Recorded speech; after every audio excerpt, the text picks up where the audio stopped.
quickly and over time in a sustainable fashion, because that was another thing that was identified, that people come here for a few years and go away, so they don't really focus on insuring themselves on a longer term basis. And last but not the least was consolidation in the market, which is being identified by a lot of people. Saudi Arabia was a classic example. There are potentially some mergers and acquisitions in the pipeline that might come through, and helps to sort of leveling the playing field a little bit. So these were essentially the 5 priorities that we came up with on our list. Jeff, who was looking at the other table, do you have anything to add to that, Jeff?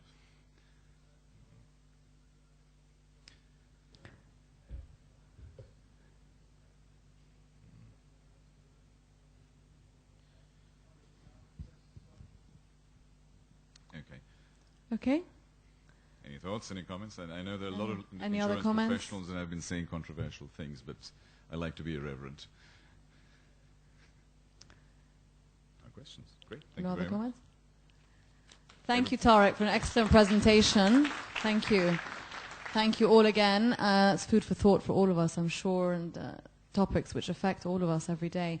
Okay, now we're going to move on to our second panel discussion. So I'm going to ask our 3 panelists to join Sean Evers again on the stage, and I'd like to welcome Jeff Brooks from HSBC, he's head of life insurance there, to come up on stage, Michel Khalaf, regional CEO at Alico MetLife, and Michal Kanu, the deputy chairman at the Kanu Group. Thank you, gentlemen.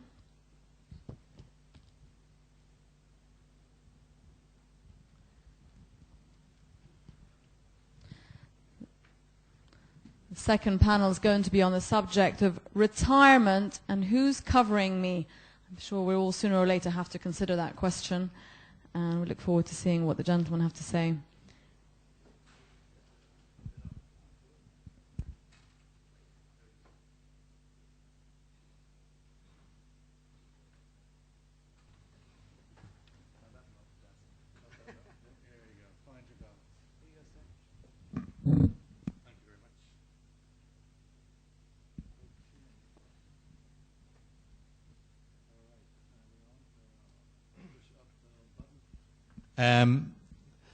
Well, thank you very much for that last session.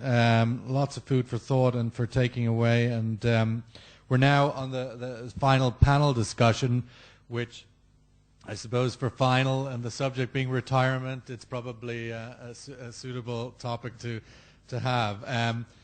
Retirement, who's covering me is the name of our subject, and I joined on the stage. Where are we? We're on a stage. To my left, Michel Kanu, deputy chairman of the Kanu Group, one of the largest independent family-owned group of companies in the Gulf region, established 120 years ago, which is quite an extraordinary statistic for any neighborhood, and particularly for this one. It employs about 1,000 people in its operations and in joint ventures as well. That next to him is it's Jeff Brooks, and HSBC Global Health of Wealth Insurance oversees the HSBC Future Retirement Study, which is the largest of its kind in the world. 21,000 people surveyed across 21 countries, and he can handle numbers because he actually did a degree in electronic engineering, which I thought is always interesting to see where people start and where they end up, which is interesting. Michel Khalaf, regional CEO of Alico MetLife, which is a global provider of insurance annuities and employee benefit programs, serving a whopping 90 million customers in over 60 countries, which is quite a significant number. And that's a recent merger between MetLife and Alico, which creates its own new dynamic for that firm. I'm going to start with you, Michel, to look at this result that came out last year in the HSBC Future Retirement Study, which showed that in the UAE, 87% of the people surveyed had no idea what their retirement was going to look like. And I'm wondering, why do you think that is? The retirement in terms of their earnings in their retirement rather than their retirement in terms of the view from their house. first and foremost, I must say I'm kind of surprised to be in this panel because I don't know what I can add to it, but I will try.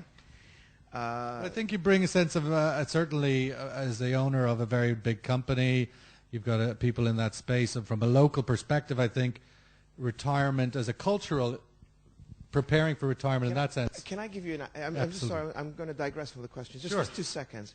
I have, my family business is exactly that, a family business. And the concept of retiring in a family business is, well, it's a lost concept. It's a lovely theory out there in the ether. My uncle was asked one day by my cousin, who was 60 years old at the time, when am I going to retire? And his answer was, retire? The only time you retire is when you're in the grave. So that's the concept within family businesses. Now, the employees within a family business will then look and say, well, if that's the concept within the family, how is it for us?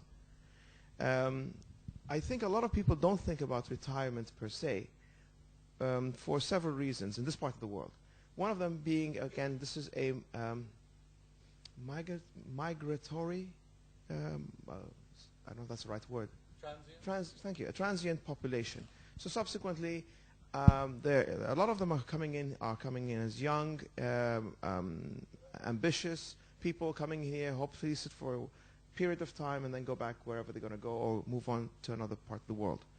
For those who are coming in and looking at it on the long term, well, they look and they say, well, the government has now provided recently for the nationals, but what about us? Are they going to mandate any laws that do that? Well, I can tell you, intelligent companies look and say, you know what, I want to retain my employees. So therefore, if I want to retain my employees, what are the ways of of creating structures, opportunities to keep them there? One of the things, and my family had been doing this since the 1960s, which was a pension fund, a pension scheme, I think is more accurate.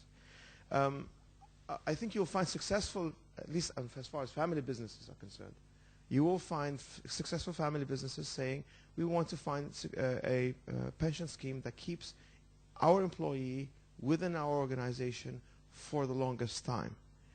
For those who are looking and saying the bare minimum is the end of service which is provided by the government. The question is, even with the end of service benefit, what am I really going to expect from my employee? If it's a short term, he or she is going to get a very small amount. But if it's a long term, then I really don't think this requirement is the standard, but should be a minimum. And your standard would be what or who is this person relative to you to your organization, and what are you going to do for them, him or her, to ensure that he or she stays with you? I think that's the only thing. Again, because people don't think along those lines, are thinking you mentioned my family's been in business for 120 years.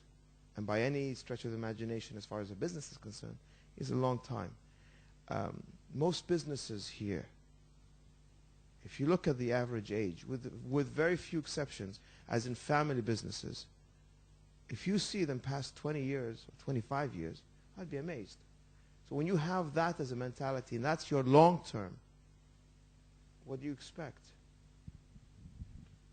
Thank you, Michelle. I put the same question to you, Jeff, in a sense. Is an 87% answer to no idea, is that a massive opportunity or a potential major crisis for retirement?